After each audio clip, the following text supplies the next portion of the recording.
Bonjour et bienvenue à cette démonstration de notre nouvelle application Solvesquisse.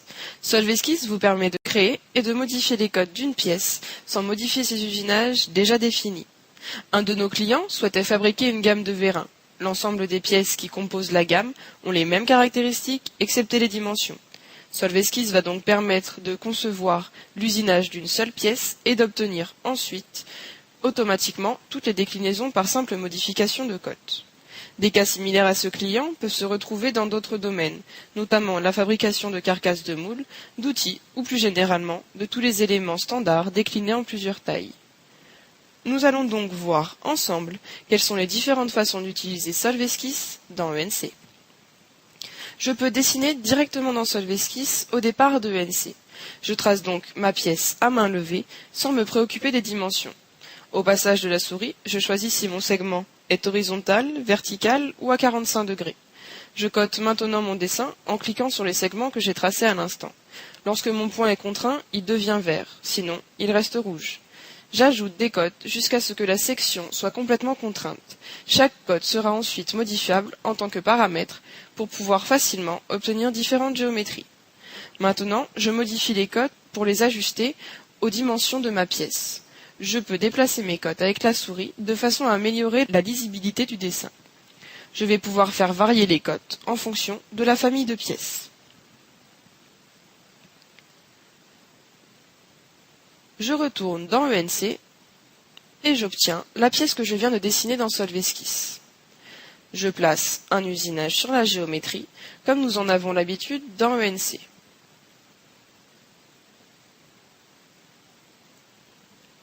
Voilà, l'usinage a été placé sur la géométrie. Je vais modifier la pièce en retournant dans Solvesquisse. Je modifie 2 des cotes pour transformer cette pièce. De retour dans ENC, je vois que la pièce a été modifiée et que les usinages se sont mis à jour automatiquement. Je peux aussi, dans Solvesquisse, modifier ma pièce d'origine. Je change la forme de la pièce. Ici, j'ajoute un arc de cercle. La modification est effective immédiatement et l'usinage a été mis à jour automatiquement. Je peux aussi modifier un fichier importé. Ici, c'est un fichier DXF.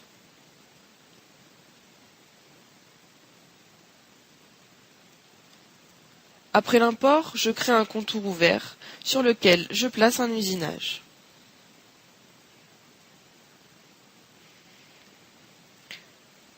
Je garde une ébauche mixte qui est un usinage similaire à celui de la pièce précédente.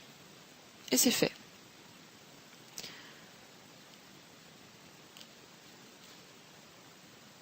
J'ajoute aussi un second cycle pour l'usinage de la gorge.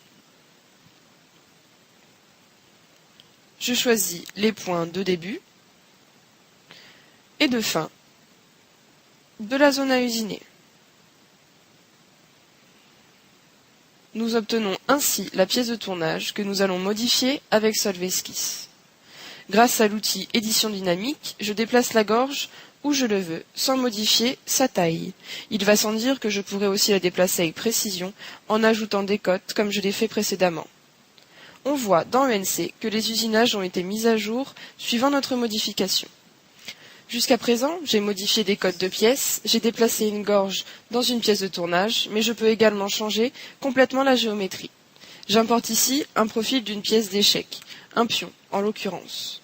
Vous allez voir comment un pion peut devenir un roi en quelques clics. Je retourne dans ENC et je place un usinage sur la pièce, le même usinage que ce que j'ai fait jusqu'à maintenant. Voilà, l'usinage a été placé sur la géométrie. Je retourne maintenant dans Solvesquisse, j'efface le profil et je recharge un profil complètement différent qui représente un roi. Lorsque je reviens dans ENC, la pièce a été complètement modifiée et l'usinage s'est mis à jour automatiquement. Devenir roi avec Solvesquisse, c'est facile.